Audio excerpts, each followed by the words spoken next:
Donc après le repas, vers 14h, tu vas à l'université, au laboratoire, tu leur apportes un échantillon, voilà, donc tu commences à entamer la discussion. Bien sûr, je fais un petit peu de relationnel, voilà, tout ça. Voilà.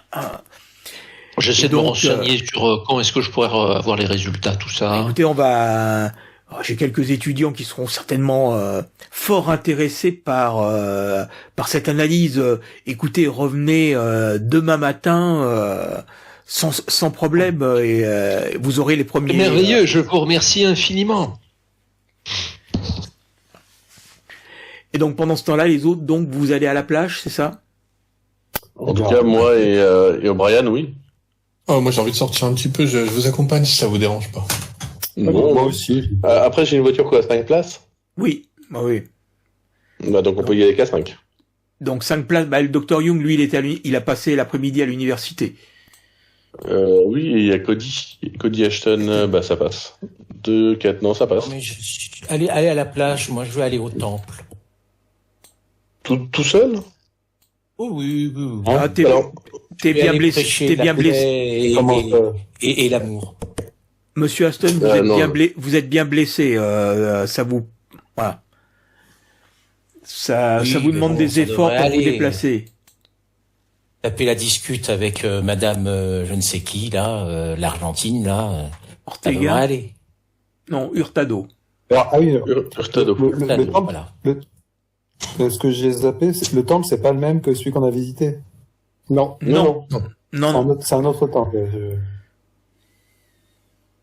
Eh bien, écoute, monsieur, voilà, fais un petit test d'endurance, monsieur Aston. C'est peut-être pas le moment d'y aller tout seul. Oui. Endurance. Oh, non, je pense qu'il allait dormir. Je suis pas très endurant. Voilà. Là, après le repas, tu sens quand même un gros coup de fatigue. Et qui te fait dire, tu essayes de faire quelques pas dans le hall de l'hôtel, mais tu vois que y aller tout seul, tu risques de faire une petite chute de tension dans les yeux. Voilà.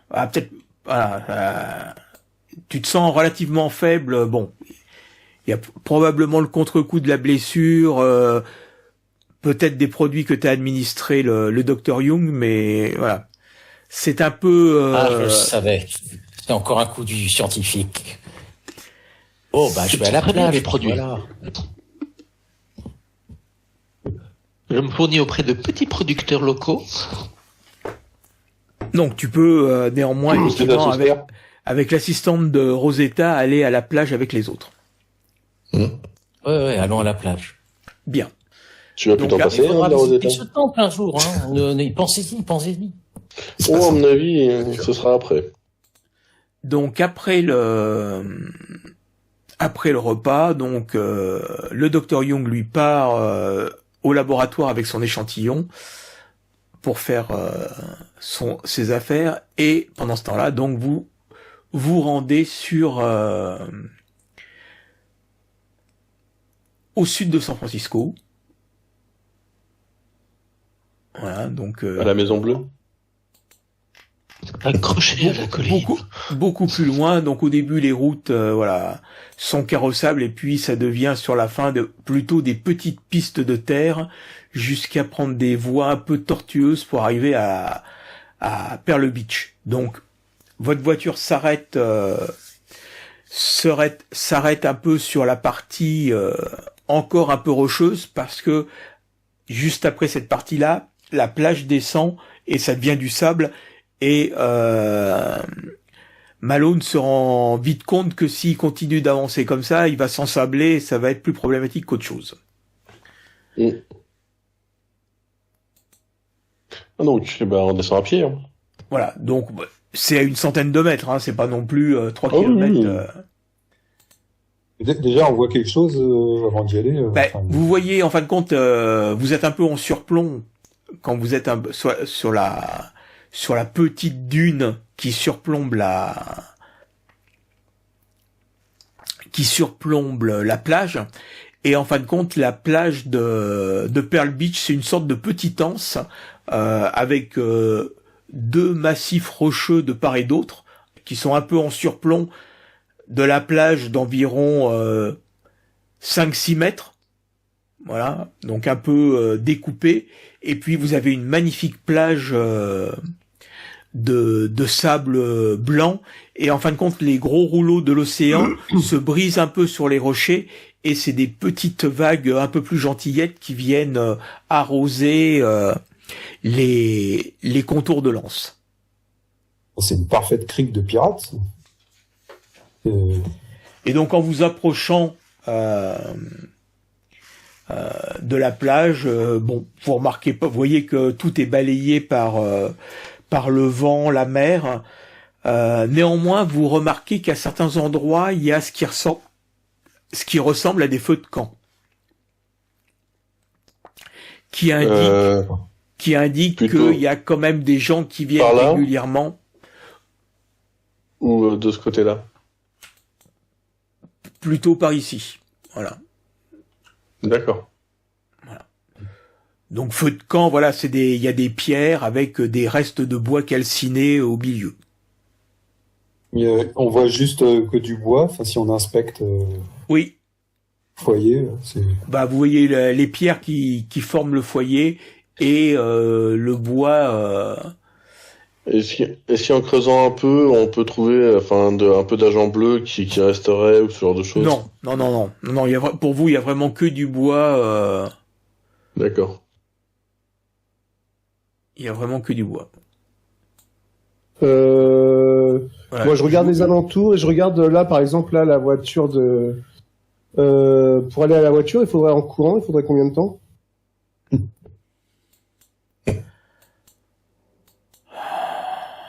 C'est une centaine de mètres, mais le sable, il faut monter, c'est dans du sable, donc il vous faudrait, en courant comme des dératés, 30 grosses secondes.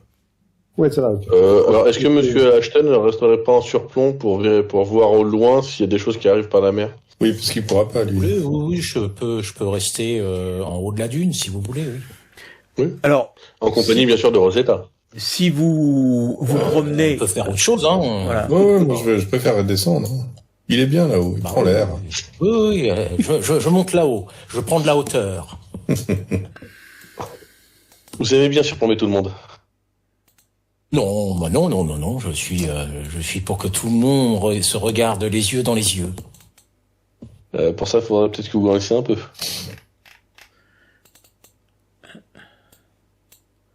J'essaye de vous mettre, mais vous êtes très gros. Et je n'arrive pas à vous déplacer. Comment ça fait? J'ai pris du poids récemment. Vous pouvez un peu vous réduire parce que vous êtes un peu volumineux. Ah non, c'est que j'étais toujours en mode dessin. C'est bizarre. Oui, c'est possible. Parce que là, t'as dessiné un petit rond. Ouais. Pas comment on fait des petits ronds. Tu vas dans le dessin, tu fais ces formes, tu fais un petit rond. Voilà. Après, si t'es un peu mégalo, tu peux te laisser gros, comme ça. Et je vais où alors? Elle est où la dune? En haut, là. Ici, là? Ouais. Et Monsieur Brian qui est dans l'eau? Monsieur Brian dans l'eau? Non. Ah, pas bien.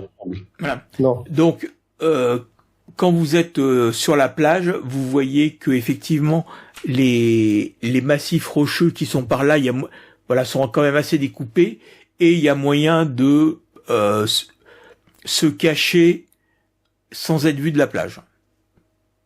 Voilà. Je vais faire un tour pour voir si on peut y cacher, si on peut quand même y aller. Quand tu t'y trouves, tu fais signe aux autres et ils ont du mal à te distinguer.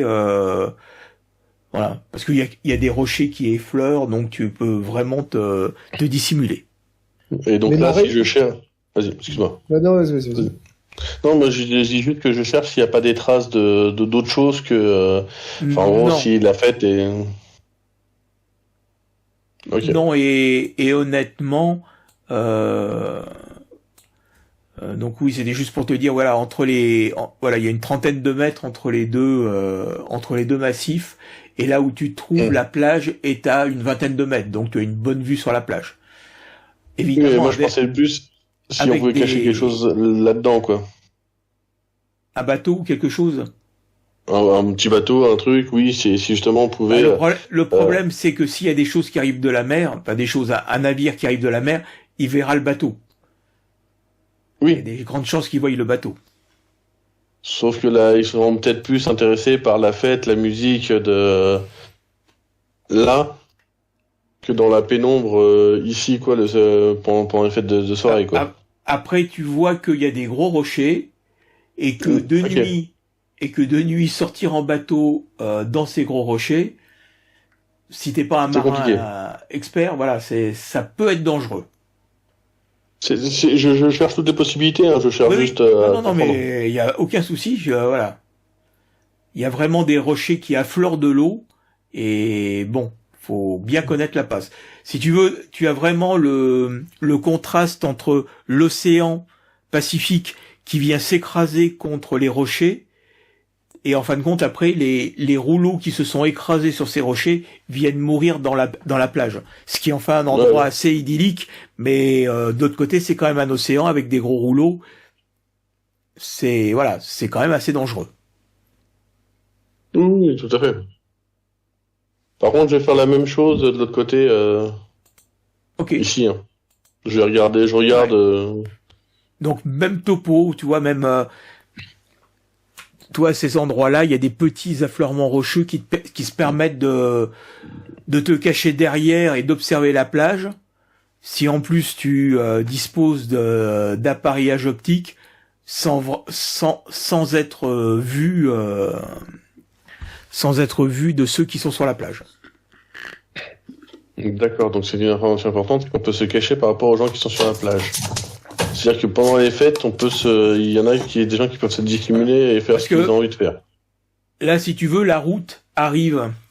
En fin de compte, là, faut compter que à l'endroit où vous êtes, c'est vraiment la fin d'une mini dune qui fait une vingtaine de mètres de haut, enfin, même pas une quinzaine de mètres qui monte de la mer, que derrière ça redescend, que c'est du sable, mais cette dune elle mène à la route derrière.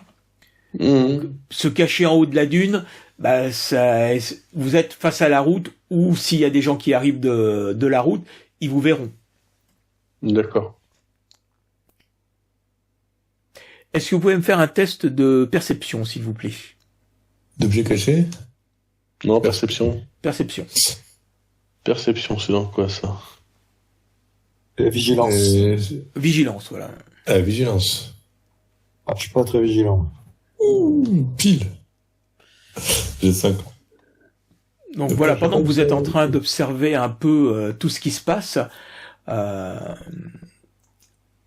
Mademoiselle Baldwin repère au nord de la plage, c'est-à-dire de ce côté-là, une petite colonne de fumée qui monte dans le ciel. Bon, c'est pas un incendie, mais ça ressemble plutôt à la fumée d'une cheminée naturelle. Non, geyser ou... Messieurs, est-ce que vous percevez la fumée? Oui, moi je suis un documentage de vigilance, donc oui. Oui. Donc, il y aurait peut-être des cavernes. Allons voir. Ouais. C'est prudent. Allons voir prudemment. Juste, il y a des marées. On est au Pacifique, donc oui. Donc du coup, on est à quel... c'est l'océan. Dans les grottes, j'aime pas, moi, quand il y a des marées. Et on peut se faire piéger. Donc, on est où? Marée haute, marée basse, on est à quel niveau? Là, vous êtes entre deux. Donc elle est en train de monter. Ouais, c'est ça. Voilà. Elle monte ou elle descend? Voilà. Là, elle est plutôt en train de monter. Et quand D'accord. elle monte, les traces, ça représente un peu la limite du sable. Vous voyez, Ouais, d'accord. au maximum, elle monte. Elle monte C'est à pas ce une grande niveau-là. marée, quoi. Et les marées à Los Angeles, c'est entre 50 cm et 1 mètre. C'est que dalle. C'est pas non plus. C'est pas non plus l'Atlantique, quoi. Le Mont-Saint-Michel. Par exemple. Parce que le Touquet-Paris-Plage, c'est pas mal non plus. C'est pas loin. Voilà, mais là, la plage est plutôt en pente douce, donc c'est pour ça que, comme ça descend doucement, ça peut donner cette impression-là d'avoir beaucoup de marée. de pente. Donc, vous vous Alors, dirigez vers la fumée fumée. ou pas?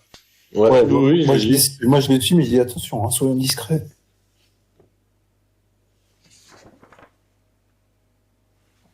Donc, vous avancez et à environ une quinzaine de minutes de la plage, hein, donc 1,5 kilomètre, 2 kilomètres, vous approchez de la fumée et vous distinguez au fur et à mesure Avec que prudence. vous approchez la forme d'une petite cabane. Une petite cabane Mais c'est peut-être l'ermite. Voilà, fait avec un socle en pierre, mais le reste c'est principalement du bois flotté, du bois de récupération. Ça a vraiment une impression bizarre. Alors il y a une bouée à l'entrée, donc vous pensez que c'est la cabane d'un pêcheur ou l'équivalent. Ouais, je vais frapper. Peut-être l'ermite qui vit toujours ici, finalement. Possible. La cabane se trouve à environ 800 mètres de la mer. Hein.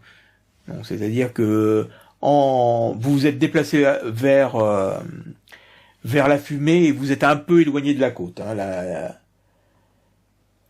Donc vous arrivez proche de la cabane et un peu au-dessus de la porte, vous remarquez un étrange objet d'environ 60 cm de diamètre qui semble fait de bois flotté ou de bois de serre. C'est un peu étrange. Et alors que vous approchez pour l'examiner, vous voyez un vieil homme sortir du côté de la maison avec un fusil de chasse. Oh là, l'ami. Oh, bonjour, monsieur. Que nouveau cet accueil?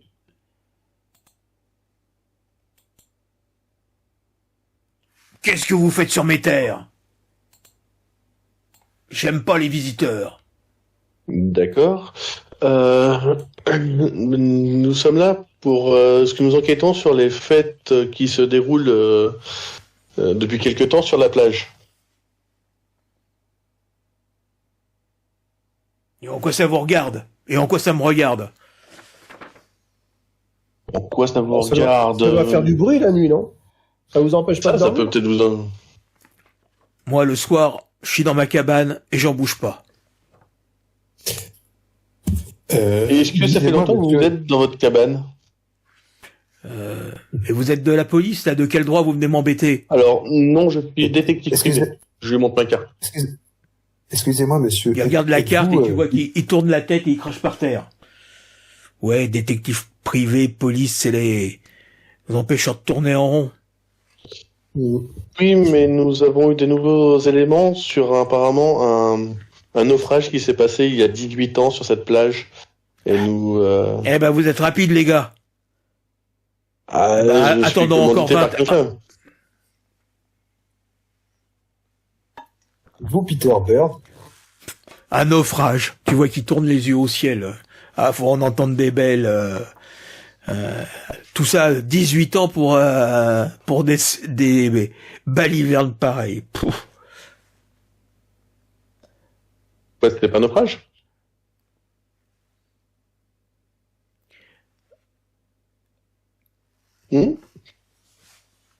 Fais-moi un petit test de négocier ou de psychologie. Qu'est-ce que tu as le plus fort des deux? Alors, c'est dans quoi c'est? Alors, dans psychologie, c'est dans quoi?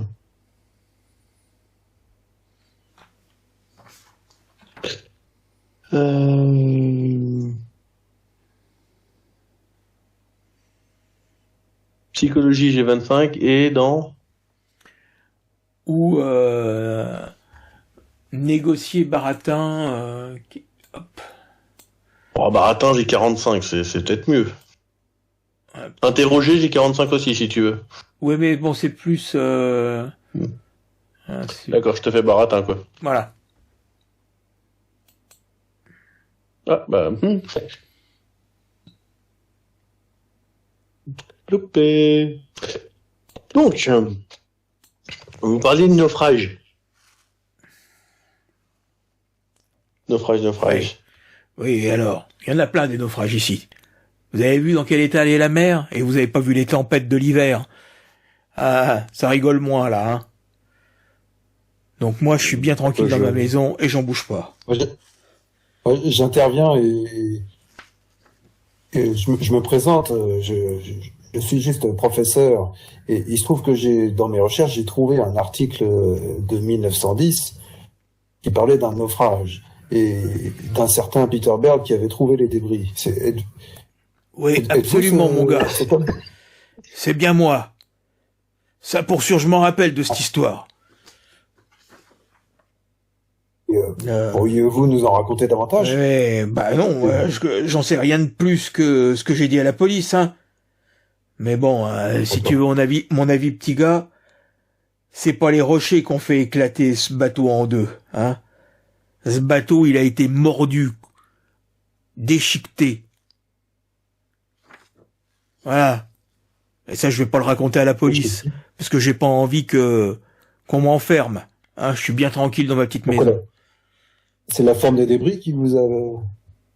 Ah oui. Qui fait penser ça? Il y a de gros mammifères dans la mer de ce côté-ci? Il y a des requins, mais pas de la taille dont j'ai vu les traces sur ce bateau.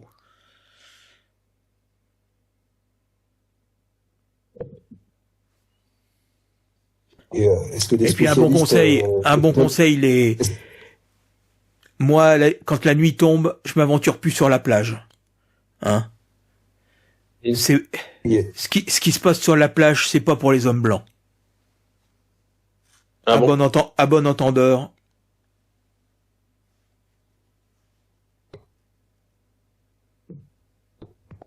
D'accord. Pourquoi c'est les Chinois qui sont sur la plage? Tu vois qu'il reste muet, il n'en dit pas plus. Et vous en avez parlé à d'autres pêcheurs de ces débris qui vous semblent un peu bizarres. La police m'a posé des questions, j'ai répondu, c'est tout. Et vous, avec votre expérience de marin, vous êtes bien marin, non? Je l'ai été. Et vous avez pas vu de genre de créature qui ne se vit que dans les contes et légendes?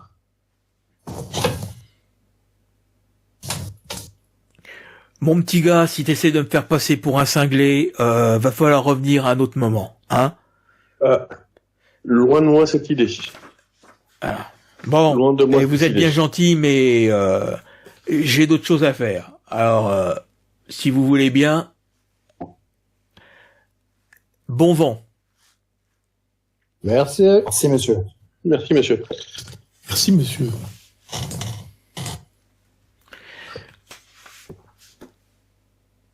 Santon, en quittant la cabane, est-ce que tu peux me faire un test de mythe, s'il te plaît?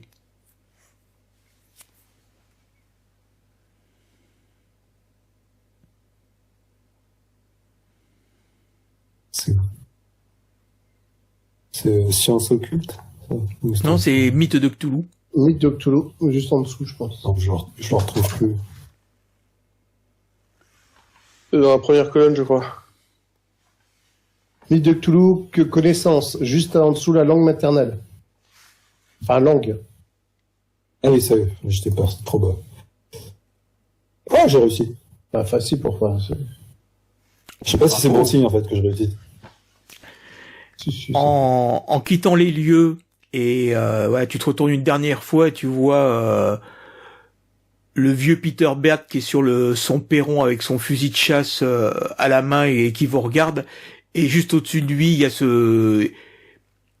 y a cet étrange symbole que vous aviez vu en arrivant là, qui était au-dessus de la porte, et en fin de compte en partant tu as l'illumination, tu vois que le symbole qui était tu ne sais pas en quoi c'est fait, qui est au-dessus de la porte, c'est un signe de protection.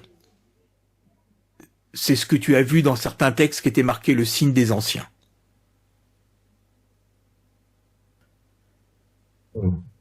Et quelque part, en partant, tu te dis que c'est peut-être pour ça que ce monsieur est toujours là et quelque part qu'il est protégé, même à proximité, même si à proximité de chez lui il se passe des trucs étranges. Donc je suis un peu scotché, je fais ce symbole. Je l'ai déjà vu, c'est un signe de protection. Contre quoi? Je m'en rappelle pas, les forces occultes. Contre des forces occultes. En fait, je me souviens de ce symbole. J'essaye de me souvenir du signe de ce symbole. Enfin, j'essaye de me souvenir de ce symbole. Ouais.